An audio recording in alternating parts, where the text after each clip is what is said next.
The final defensive position was a large hangar near the colony's central dome. Humans had fortified it with mining equipment, cargo containers, anything that could stop Vorax claws and weapons fire. Children and elderly colonists huddled in the protected center. Around them, every able-bodied person formed a defensive line. Miners stood next to scientists. Engineers worked alongside teachers. Everyone who could hold a weapon did so. Zixstar took position next to Dr. Webb. The human's chest wound was bleeding through his bandages, but he stood firm. "You should be in the medical bay," Zixstar said. "So should you," Webb replied with a weak smile. "But here we are." Captain Chen walked the line, checking positions, offering words of encouragement. When she reached Zixstar, she paused. "Thank you for staying," she said quietly. "Thank you for teaching me what it means to stand together." Chen nodded, then moved on. There was no time for long goodbyes. The Vorax came like a wave. They poured through the breached walls, their chitinous bodies reflecting emergency lights. Hundreds of them, maybe thousands. The sensors couldn't count anymore. "Hold the line," Chun shouted. Humans opened fire.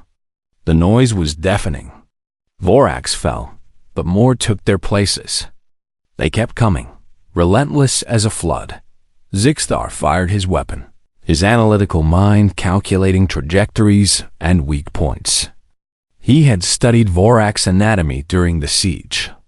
He knew where to aim. A Vorax broke through the line, heading for the civilians. Old Jack stepped into its path.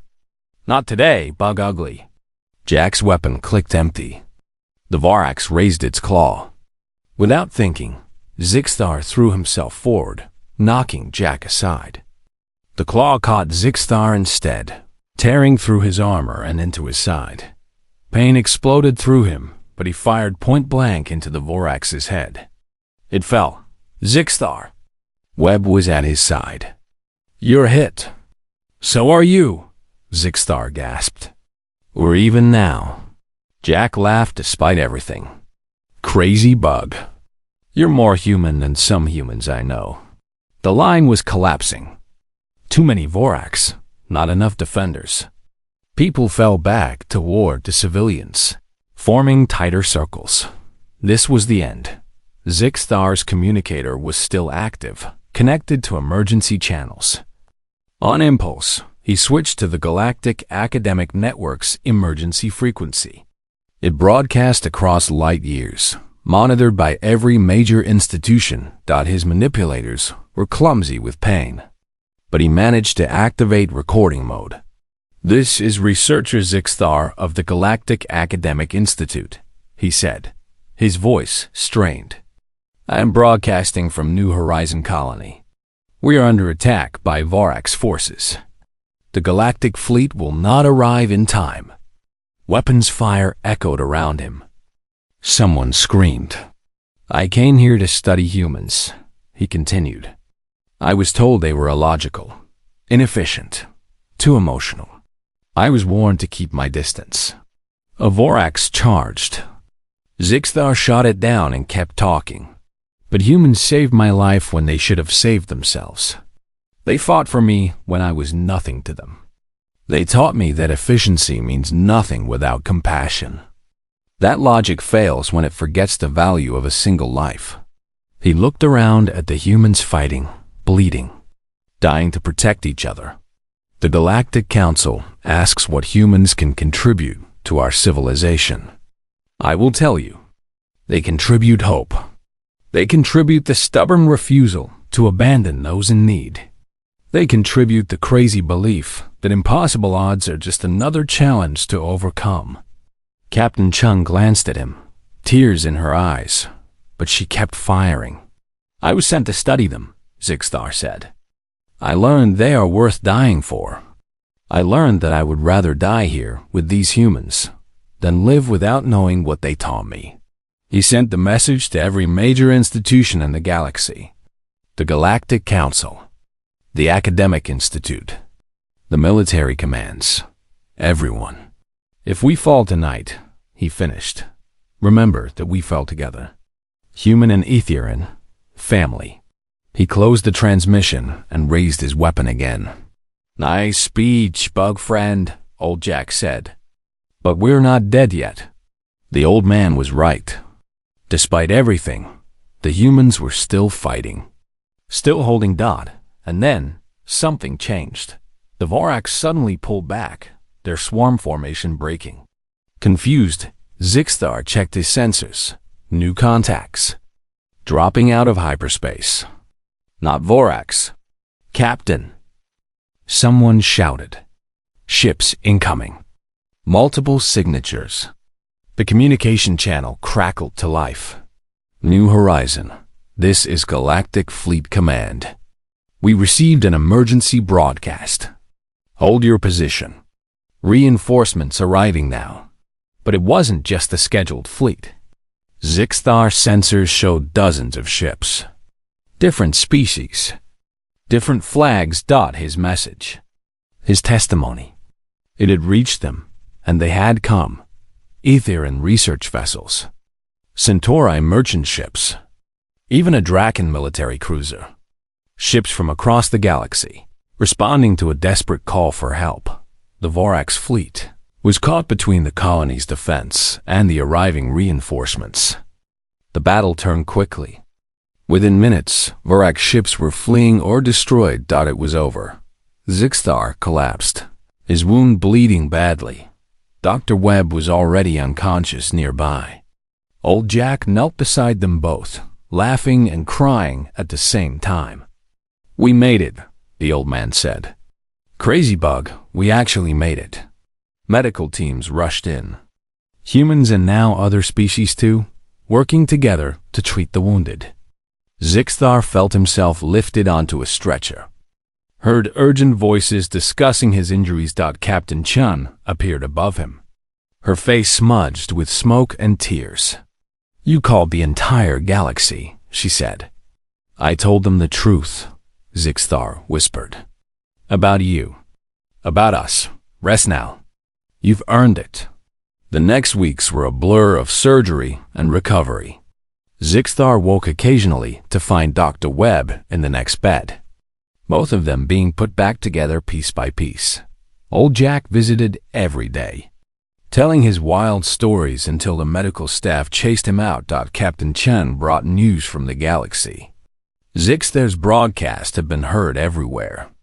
His testimony about human courage and compassion had moved the Galactic Council to tears. Several species were reconsidering their stance on humanity. You made us famous, Chun said with a smile. I made you understood, Zixthar corrected. 3 months later, Zixthar stood at New Horizons Memorial Wall. Names were carved into the stone. 17 humans who had died defending their home. Among them, old Jack, who had succumbed to his injuries 2 weeks after the battle. Dr. Webb stood beside him, leaning on a cane, his chest still healing. Jack would have liked knowing you stayed, Webb said quietly. He called me family, Zixthar said. I did not understand what that meant at first. And now? Now I understand that family is not about biology. It's about who you stand with when everything falls apart. Webb smiled. You sound more human every day. Zixthar's thesis was published 6 months after the battle. Humanity, the strength in defying logic, became mandatory reading at the Galactic Academic Institute. It argued that human inefficiency was actually adaptability. Their irrationality was creativity and compassion. Their tendency to help others was not a weakness, but their greatest strength. The Galactic Council offered Zixthar a prestigious position as head of xenanthropology research. The salary was enormous. The prestige was everything an Aetherian academic could want. He declined. Captain Chun found him in the common hall, eating breakfast with the other colonists.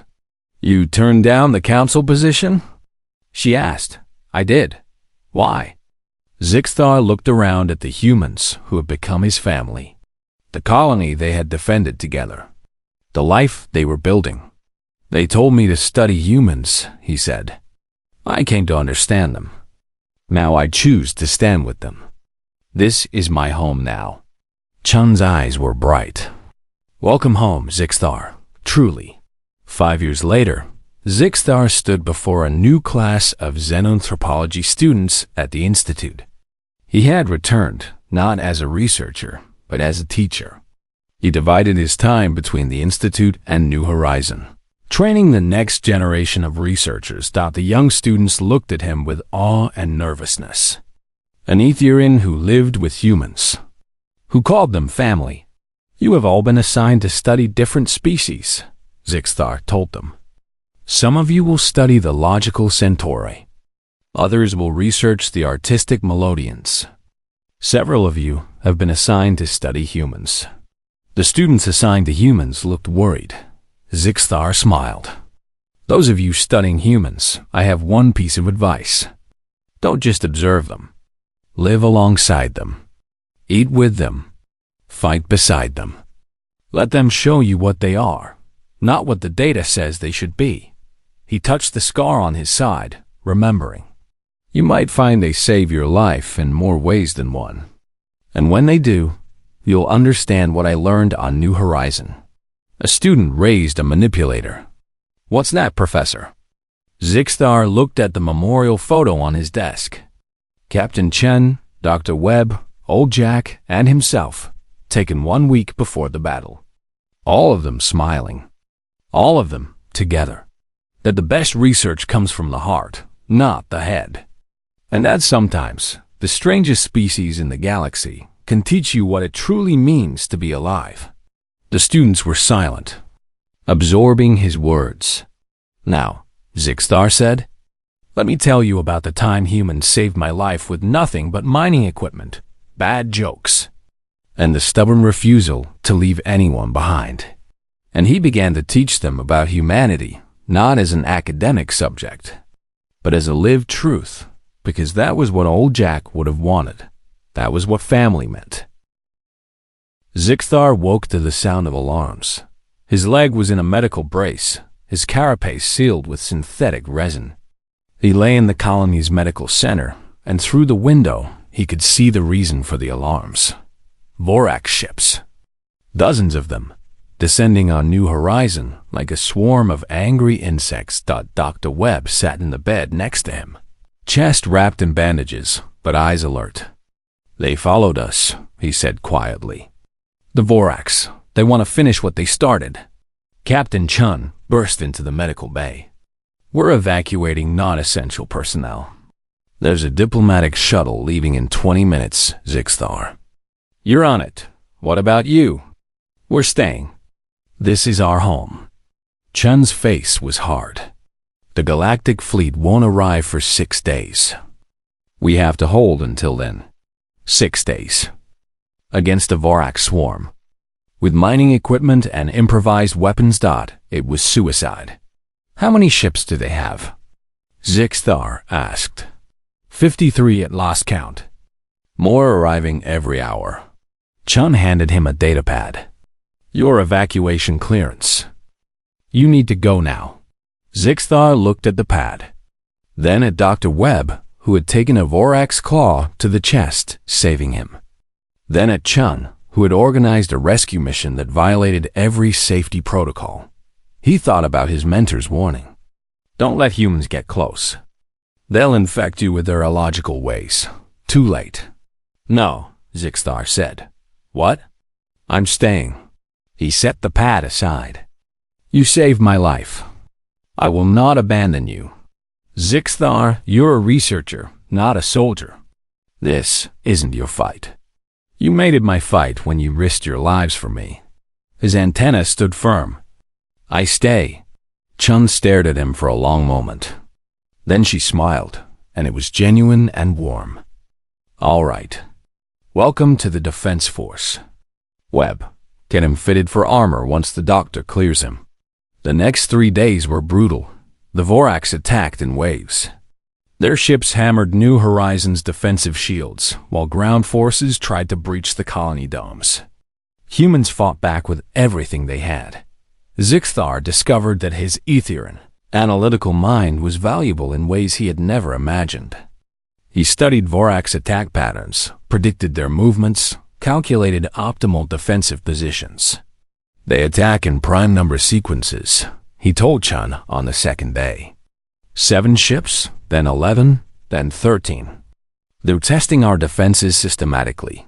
So what do? Change our pattern. Make it random. Humans are good at random, yes? Chun laughed despite the exhaustion on her face. Yeah, we're great at random. Let's do it. They implemented chaos into their defense, and the Vorax faltered. Human unpredictability became a weapon. Zixthar worked alongside Old Jack in the command center. The old miner's stories, which Zixthar had dismissed as exaggerations, turned out to be tactical experience from decades of frontier life. Vorax are insects, Jack explained, pointing at sensor readings. They think like a hive. Take out the coordinators, the swarm gets confused. How do you know this? Fought them once, 20 years back. Different sector. Same tactics. Jack's eyes were hard. Lost good people that day. Not losing anyone here if I can help it.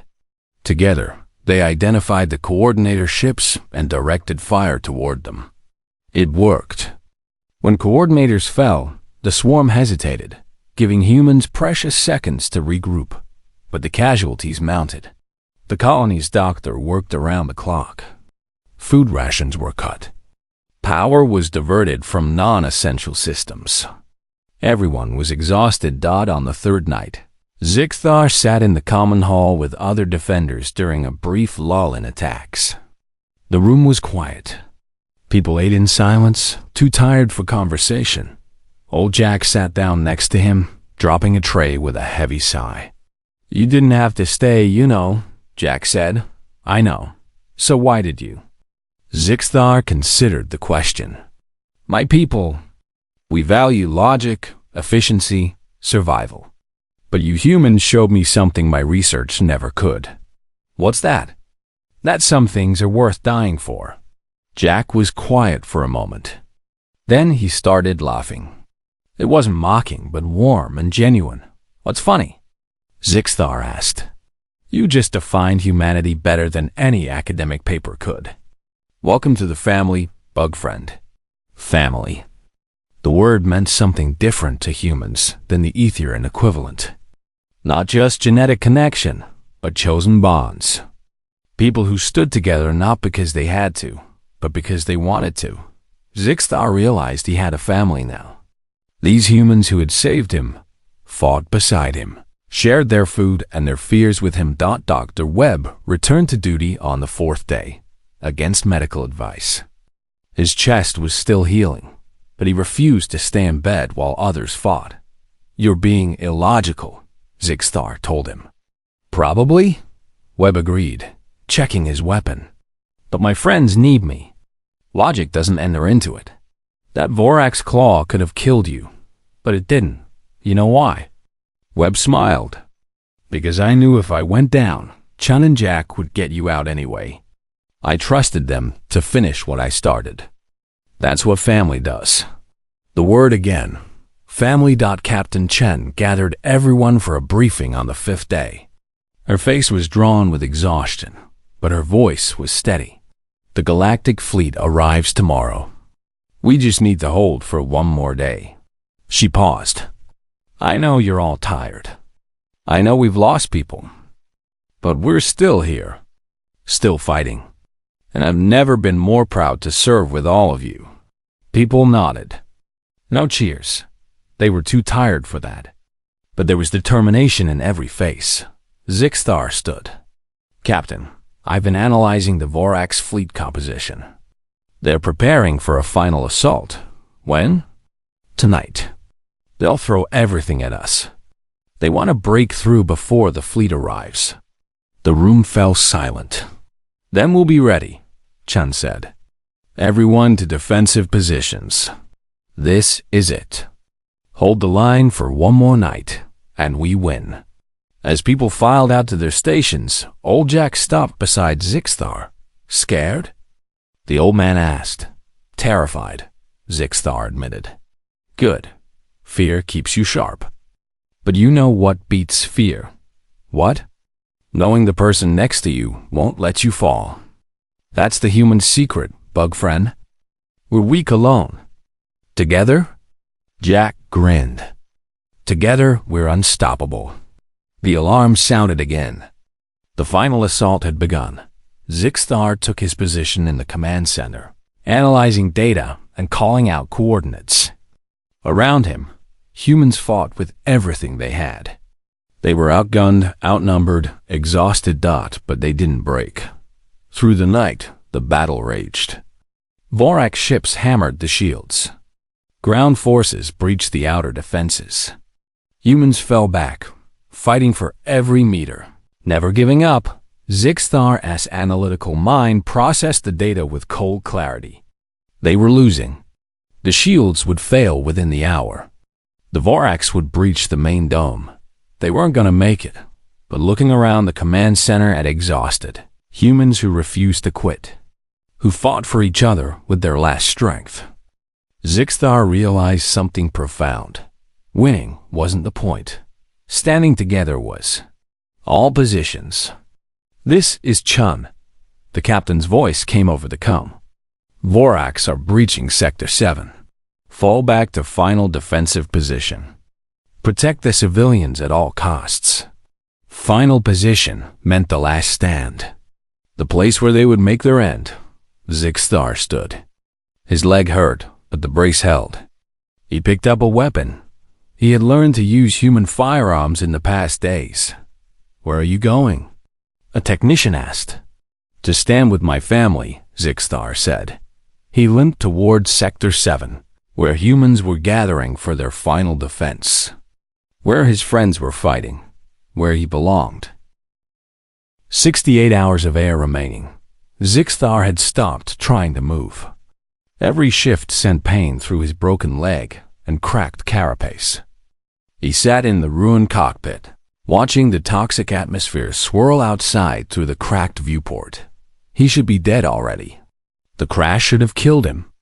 But Aetherian physiology was resilient, and his ship's emergency systems had held just long enough. Now, he waited. For rescue. For death. He wasn't sure which would come first. To stay conscious, he reviewed his research notes on his datapad. Reading about human behavior seemed darkly ironic now. All those observations about their illogical actions, their emotional decisions, their tendency to help others at personal cost. He had written those notes with academic detachment, never thinking he would be the one needing help. 56 hours of air. Zixthar's broken leg had swollen. His medical training was limited, but he knew the signs of internal damage. Even if rescued, he might not survive the journey back. The datapad's battery was dying, but he couldn't stop reading. Human section. Rescue operations. He had documented several instances where humans mounted dangerous rescue missions for people they barely knew. He had noted it as inefficient allocation of resources. Now those words seemed cruel. His communicator crackled with static. He had been picking up faint transmissions for hours. Couldn't understand most of them through the interference, but he recognized human voices. They were out there, searching. For him. 42 hours of air. Hallucinations started. Zixthar saw his mentor, Professor Thane, standing in the corner of the cockpit. I told you humans were dangerous, the hallucination said.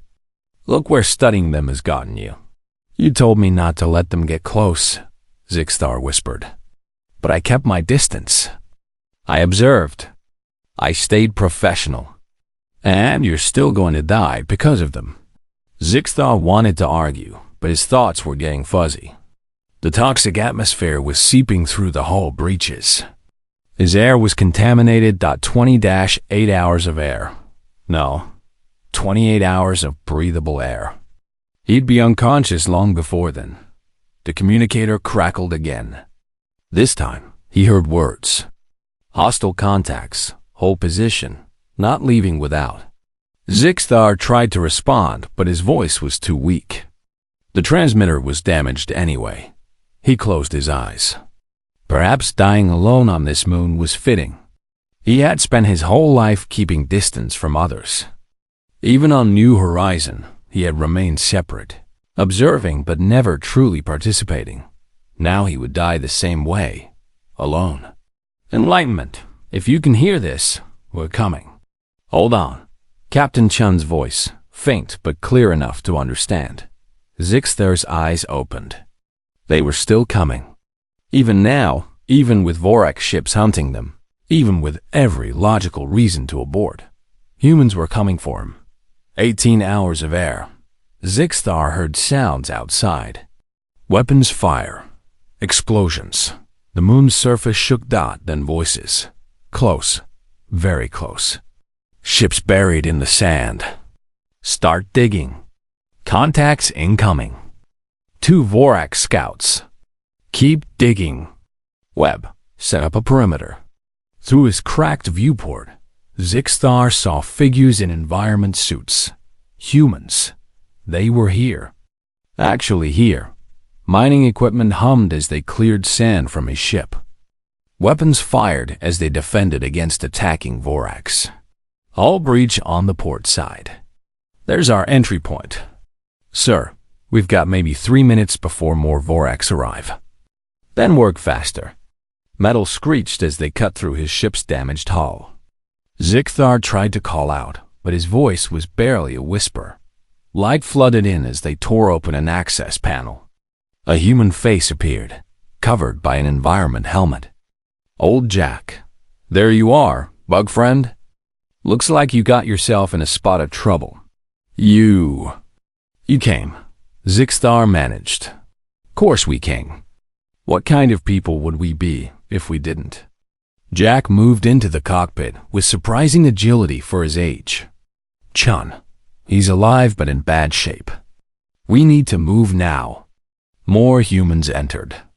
Captain Chun knelt beside him, her face serious behind her helmet. Zixthar, we're getting you out. This is going to hurt. The Vorax are about to get a face full of human stubbornness. Hold still. They lifted him. Zixthar screamed as his broken leg shifted, but human hands held him steady. They moved quickly, carrying him through the torn hull and out onto the moon's surface. The scene outside was chaos. A human shuttle sat nearby, its hull scarred from weapon impacts. Dr. Webb and 2 miners fired at shapes in the toxic fog Vorax scouts. Insectoid creatures larger than Zixthar, with razor-sharp limbs and no concept of mercy. Fall back to the shuttle, Chun ordered. Covering fire! They ran, humans carrying their injured researcher, while others fought off attackers. It made no tactical sense. They should leave him, save themselves, retreat with their casualties at a minimum.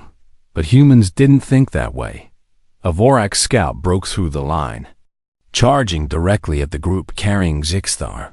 Dr. Webb stepped into its path, firing his weapon continuously. The Vorax's claws swept out, catching Webb across the chest. He went down. Webb! Chun screamed. 2 miners grabbed Webb while others provided covering fire. Everyone was moving, fighting, refusing to leave anyone behind. They reached the shuttle. Hands pushed Zixthar through the hatch. He landed on the deck, gasping. Around him, humans scrambled aboard, dragging their wounded. Everyone in! Pilot, get us out of here. The shuttle lifted off as Vorax scouts swarmed their position. Weapons fire struck the hull, but the human pilot flew through the toxic atmosphere with wild, improvised maneuvers that no Ethereum pilot would attempt. It worked.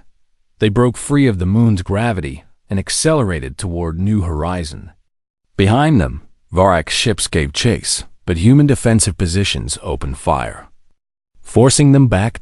In the shuttle's medical bay, humans worked on Zixthar and their own wounded. Dr. Webb lay nearby. His chest armor cracked, Breathing shallow. Captain Chun knelt beside Zixstar. You're going to be okay. Our doctor is good. Dr. Webb. He saved me. He was injured because that's what we do, Chun said simply. We protect each other. But I'm not one of you. Chun smiled. You think that matters to us? You were in danger. We could help. That's all we needed to know. Zixstar's vision was blurring. Shock, pain, and contamination were taking their toll. But through the haze, he saw humans caring for each other and for him with the same intensity. No distinction. No hierarchy of who deserved saving more. They had risked their lives for him. A stranger. An alien researcher who had spent weeks taking notes on their inefficient behavior. Old Jack appeared, somehow uninjured, despite being at the front of the fighting. You still think we're just lucky, bug friend? Zixstar thought about everything he had witnessed. The immediate decision to rescue him. The coordination under fire. The refusal to leave anyone behind, even at great personal risk. No, he whispered. I was wrong about you. I was wrong about all of it. Well, you got 6 months to figure us out properly. Once you heal up. Jack patted his shoulder carefully. Welcome to New Horizons, Zixstar. Real welcome this time. As medical sedatives pulled him toward unconsciousness, Zixstar's last thought was clear and sharp. He had come to study humans. Now he owed them his life. Everything was about to change. The first week on New Horizon confused Zixstar more than all his preliminary research combined. Humans were nothing like their data files suggested. Every morning, Captain Chun invited him to breakfast in the common hall. Zixstar tried to refuse, preferring to observe from a distance, but Chun was persistent. Come on, best way to understand us is to eat with us, she said cheerfully. The common hall was chaos. Humans sat in groups, talking loudly, laughing, sometimes arguing. They shared food from each other's plates. They told stories that seemed to have no point except entertainment. Children ran between tables, while adults called gentle warnings. Zixstar sat in the corner, taking notes on his datapad. Illogical use of resources. Inefficient social structure. Excessive emotional displays. But something nagged at him. Despite the chaos, the humans seemed happy. Dr. Marcus Webb, the colony's xenobiologist, often joined Zixstar for these observations. Webb was a thin human male with gray hair and excited eyes. What are you writing? Webb asked one morning. Behavioral notes. You seem to waste significant time on social bonding activities. Webb laughed. Waste? These activities keep us sane. Humans aren't meant to be alone, Zixstar. We need each other. Etherean work groups are more efficient. We focus on tasks, not feelings. And are you happy? The question stopped Zixstar. Happiness wasn't relevant to efficiency. He said, so. Webb just smiled. Maybe that's the difference between us. The miners were particularly confusing. They worked in dangerous conditions, digging deep into New Horizons' crust for valuable minerals. Logic suggested they should take the safest, slowest approach. Instead, they took risks. They trusted their instincts. They made quick decisions based on gut feelings rather than careful calculation. One miner, who everyone called Old Jack, seemed to embody this contradiction. He was weathered and scarred, with white hair and sharp blue eyes. He told stories that Zixstar was certain were exaggerations. I once saw a human ship hold together with duct tape and prayers, Jack said one evening. Engineers swore the math said it couldn't fly. Flew it anyway. Made it home. Zixstar's antenna twitched in disbelief. That's impossible. The structural integrity would. I was on that ship, bug friend. Sometimes what's impossible don't matter to humans. We do it anyway. Zixstar marked the story as folklore in his notes. Clearly an exaggeration meant to impress. 3 weeks into his research, Zixthar was beginning to form his thesis. Humans survived despite their illogical nature, not because of it. They were lucky. Nothing more done. Then everything changed. The alarm started at 0300 hours. Zixthar jerked awake in his quarters as red lights flashed and a harsh siren wailed. His communicator crackled to life. Captain Chen's voice, tense but controlled. All personnel, this is not a drill. We've received a distress call from Research Station Theta 9. Unknown hostile forces attacking. All available ships prepare for emergency response. Zixthar's heart raced. He wasn't a responder. He was a researcher. But curiosity drove him to the command center. The room was organized chaos. Humans moved quickly, calling out information, coordinating responses. Captain Chun stood at the center, watching multiple screens. Status? She barked. Station Theta 9 under heavy attack, someone reported. Unknown species. They're calling themselves the Varex Swarm. Theta 9 shields are failing. How long until the Galactic Fleet arrives? 48 hours minimum. Chen's jaw tightened. The station won't last that long. Prep all rescue shuttles. We're going in. Captain, we're a mining colony. We're not equipped for military. We're all they've got. Move. Zixthar watched in amazement. This was illogical. New Horizon had limited resources and no military training. Going to help meant putting themselves at risk. The logical choice was to wait for proper authorities.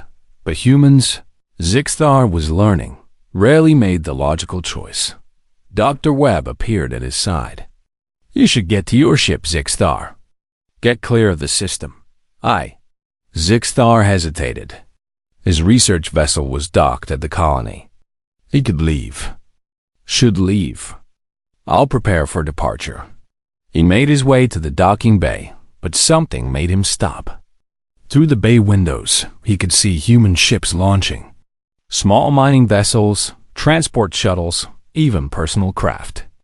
Volunteers, all heading toward danger. His communicator beeped. Automated message. Galactic Academic Institute advises all research personnel to evacuate the sector immediately. Logical. Safe. Correct. Zixthar's manipulators moved to his ship's controls, preparing launch sequences. But he found himself hesitating, watching the human ships fly toward the battle. Then his ship's sensors screamed a warning.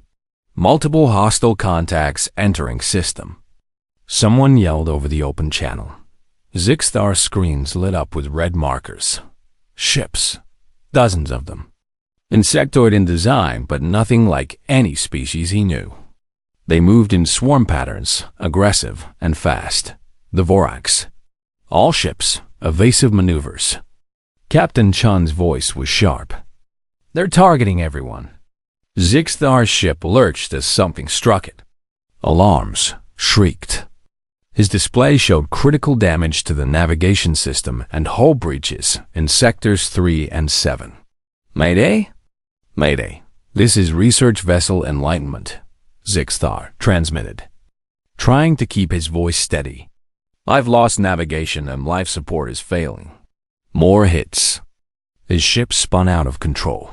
Through the chaos, Zixthar heard transmissions.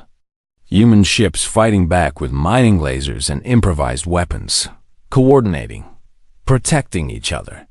Enlightenment, this is Chun. We see you. Hang on. No, Captain, save yourself. I'm just another impact. Zixthar's ship tumbled toward New Horizon's nearest moon. He tried to stabilize, but the controls were dead. The moon rushed up to meet him, a barren rock with a toxic atmosphere. He was going to crash. The last thing Zixthar remembered before impact was a human voice on the radio. Captain Chun shouting orders. Get rescue teams ready. I don't care what the protocols say. We don't leave people behind. Then his ship hit the surface, and everything went dark. When Zixthar regained consciousness, his head throbbed and his breathing hurt. Emergency lights flickered in the ruined cockpit. His ship was buried in gray sand, tilted at a sharp angle. He checked his suit's display. Atmospheric toxicity, extreme. Hull breaches, multiple. Life support, 72 hours remaining. 3 days of air. Zixthar activated his emergency beacon and tried to assess his injuries. One leg was broken. His carapace had cracks. Every movement brought pain. He was alone on a hostile moon, injured, with no way to communicate beyond the beacon's simple signal. The logical part of his brain calculated survival odds, less than 5%. But then he remembered Captain Chun's words. We don't leave people behind. Would they really come? For him, an alien researcher they barely knew? Logic said no. But humans, he was learning, didn't always follow logic. Zixthar settled into wait, watching his air supply slowly tick down, and wondered if he would live long enough to finish his research on the strangest species in the galaxy. Zixthar's antenna twitched with irritation as he stared at the assignment notice.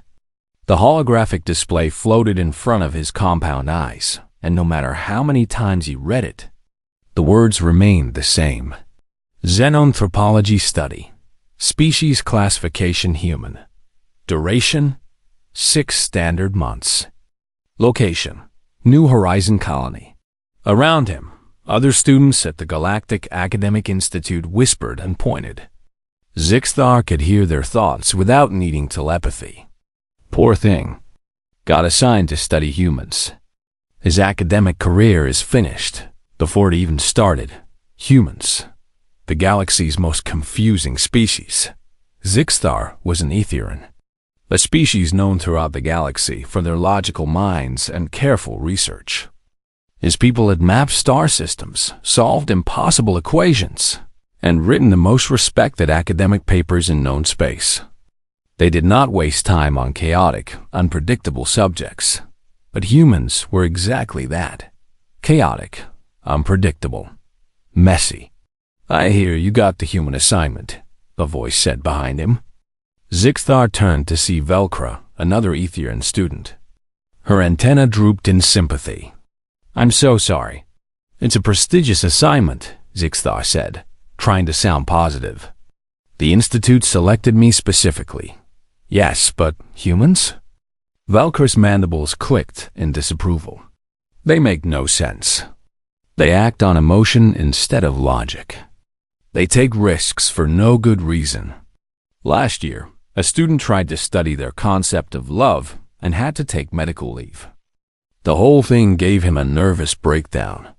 Zixthar had heard the stories. Humans who ran into burning buildings to save strangers. Humans who cried at sunsets.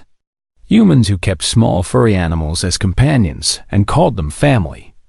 None of it followed any logical pattern.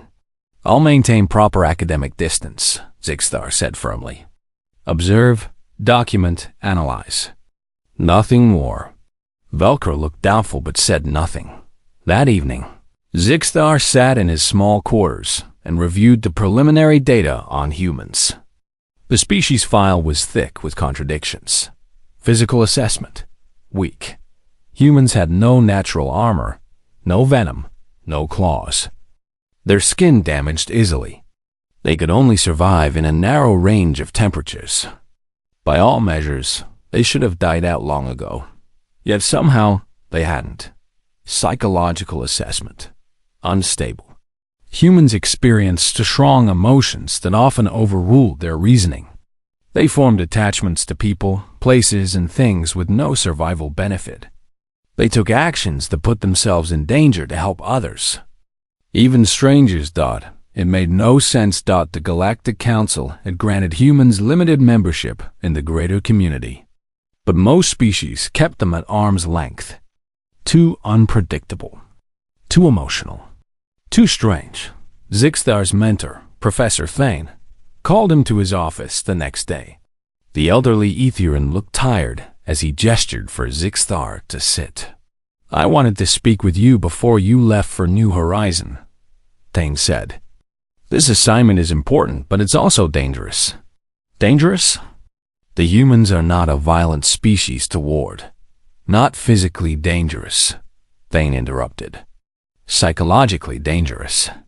Humans have a way of affecting those who study them. They draw you in, make you care, make you forget your objectivity. Zixthar's antenna stiffened.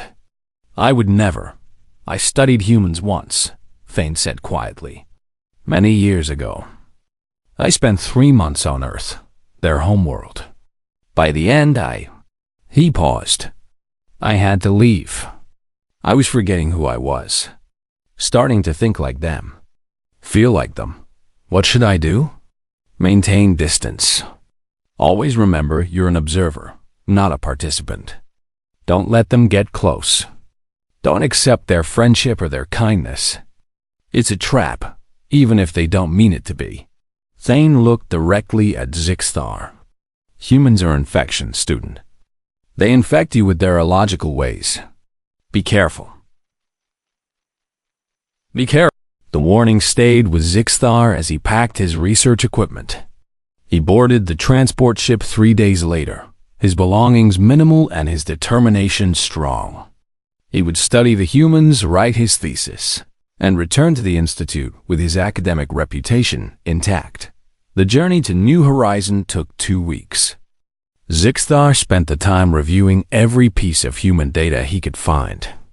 Their history was violent, but also showed strange moments of cooperation. Their art made no logical sense, but was somehow beautiful. Their music affected emotional centers in ways that mathematics couldn't explain. The more he read, the less he understood. When the transport finally approached New Horizon, Zixthar pressed his face to the viewport.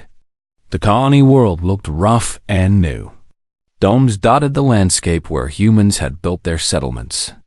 Mining equipment scarred the surface. It was a frontier world, far from Earth, where humans came to dig valuable minerals from the ground. The transport landed at the main colony dome. As Zixthar gathered his equipment, he felt his antenna twitch with nervousness. This was it. 6 months studying the strangest species in the galaxy. The airlock opened, and Zixthar stepped into the colony. Immediately, he was struck by the noise. Humans were loud. They called to each other across the corridors. Somewhere, music played. Laughter echoed off the metal walls. A human female approached him. She had dark skin and short black hair, and she smiled widely. You must be Zixthar. Welcome to New Horizon. I'm Captain Sarah Chun, Colony Administrator. She extended her hand. Zixthar knew this was a human greeting gesture. He touched her hand briefly with his manipulator limb, then pulled back. Thank you, Captain. I'm here to conduct academic research. We know. We're excited to have you. It's not often we get visited by Etherian scholars. Her enthusiasm seemed genuine, which puzzled Zixthar. Why would humans be happy about being studied? I'll try not to interfere with your daily activities, Zixthar said stiffly. Captain Chun laughed. Interfere? You're welcome to participate. We'll set you up with quarters and workspace, but please, join us for meals, ask questions, make yourself at home. Make himself at home. As if this rough mining colony could ever be home to an Etherian. But Zixthar simply nodded politely. He would observe. He would document. And in 6 months, he would leave, his research complete, and his distance maintained. He had no idea how wrong he was.